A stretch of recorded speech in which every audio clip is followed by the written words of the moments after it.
Hello friends and fellow collectors, thanks for joining me for another episode of Diecast Emporium. In this video, we will be taking a look at another new model for 2024. This is the Ertl Prestige Collection 1/50th scale John Deere 772 P-Tier motor grader. This model does share a lot of similarities with previous Ertl John Deere motor graders, but it does have a bunch of new updates. Most notably, of course, would be the opening engine panels that we will see in much more detail here momentarily. So, this is an adult collectible, age rated 14 and up, Prestige Collection Ertl 772 P-Tier, the John Deere construction logo. Here's a photo of the real machine on the side, an even better photo of the real machine hard at work on the back of the box, and another photo. Alright, let's begin the unboxing process by getting this thing out of the box. And again, I saved us some time. This has already been out of the box, but the first time, or the initial time that you take this out, you will have to fight with 3 very, very tight zip ties. So just use a little bit of care and take your time. They are kind of intertwined between the axles, so you do want to take a little bit of time that you don't mess up the model too terribly badly. Alright, and I'll show you exactly what I'm talking about here. So there's where they normally are, and they're kind of in between these axles, and it's honestly a hot mess. So, once you've done that, the model is free from the box. There is no assembly required, and you're ready to display it. Let's go over some of the details now. Obviously, this is made of a mix of die-cast and plastic, so the body, for the most part, that is die-cast. You can hear that. The top of the cab is die-cast.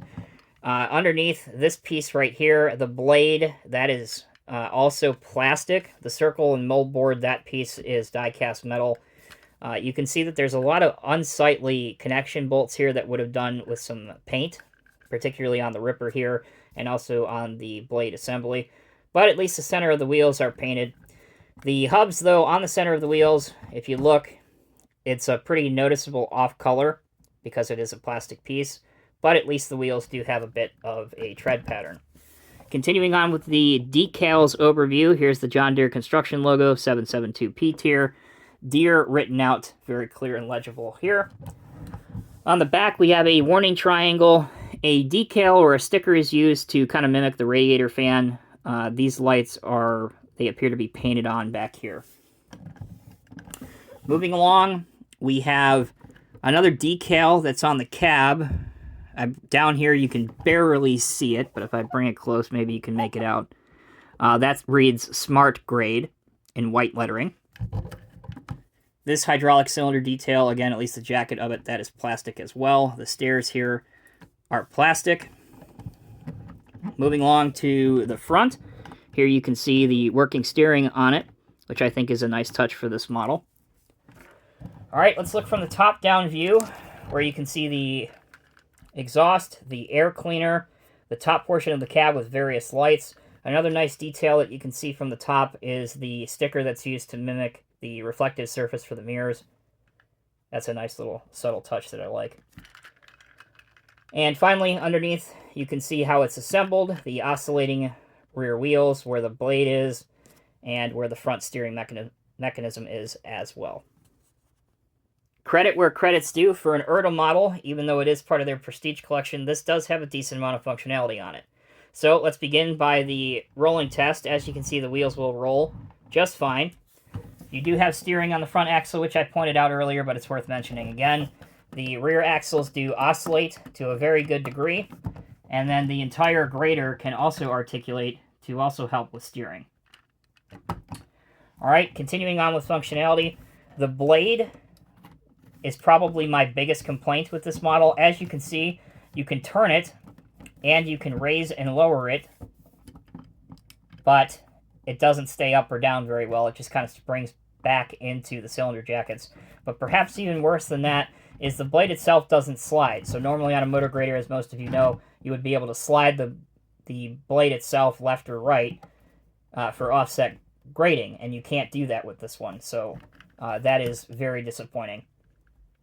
But again, in terms of the other grader functionality with the wheels, the steering, the articulated steering, the oscillating rear axles, that works just fine. If we move towards the rear and take a look at the ripper, Obviously, this is in the up position, the not working position. You can lower it, and it will go down below the bottom of the machine, so you can have the bottom part of it off the ground if you want to. And the cylinders are strong enough that it will hold the pose should you want to do that. We're not quite done with functionality yet. The cab doors do not open, but we do have several maintenance doors that do, so allow me just a minute to get these open so you can see what they look like inside. Again, the finish is pretty tight on these, so you will need to use a bit of patience to get them open. Get this other side started, and then I'll show you all four. Okay, so we'll start off on this side. There you go. There's the inside detail, which isn't bad, and at least there is some variety to it. Here's the other one on this side.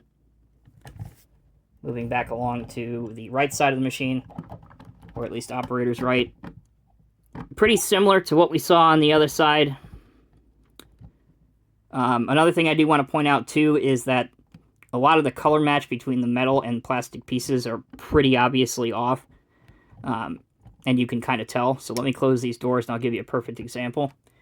So here on the metal part of the doors, you can see where the yellow is off compared to this piece versus this piece. To some people that won't bother, but to me that's such an easy fix. It is kind of irritating, and it really is an eyesore, especially when you are trying to use this in a diorama or a display piece. It stands out like a sore thumb. All right, so that is the functionality and the details. Let's take a quick break. When we come back, I'll show you what this looks like on a Lowboy, and then we'll wrap up the video. Welcome back, everyone. Thanks for sticking with me. So this is actually quite a large grader in terms of length and width. So as you can see, I have it on the WSI Rogers Lowboy, and it does hang over on both sides for an extended load. And because of the issue with the blade that I mentioned before, you can't move the blade in and out to tuck it onto the Lowboy so that the blade isn't hanging out. But if you had to have this as a display piece, here's what it looks like with a Lowboy and one of the new Heavy Haul Replicas Mac Superliners.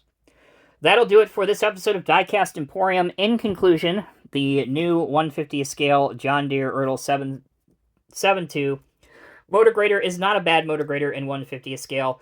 It's nice to see a updated one with some working features. I would have liked to see a little bit more detail in terms of the actual blade part of the motor grader. That's the most crucial part. However, it is priced relatively affordable for what you get. I believe it retails somewhere between $55 and $60, which in today's money isn't bad. Again, for a 150th scale construction model. Are there better graders out there in 150th scale? Absolutely. But again, if you're a fan of John Deere equipment and you want something new, not necessarily a grader that's been out for a couple years, then I wouldn't necessarily pass up on it. Check out your screen right now for other Diecast Emporium reviews. Again, thank you all so much for watching. I hope you have a great rest of your day. Take care. I'll see you in the next review.